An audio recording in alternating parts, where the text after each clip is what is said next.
વૈષ્ણોદેવી જવા માટેની કટારા સુધીની ટ્રેન શરૂ થવાની તૈયારીમાં છે।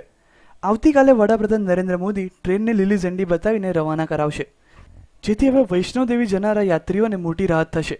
આ ટ્રેન મોટી ટનલમાંથી પસાર થઈને સીધી કટારા પહોંચશે। ઉલ્લેખનીય છે કે આ પહેલા યાત્રાળુઓ જમ્મુથી સડક માર્ગે કટારા પહોંચતા હતા અને ત્યાંથી માતા વૈષ્ણોદેવીની પદયાત્રા કરતા હતા।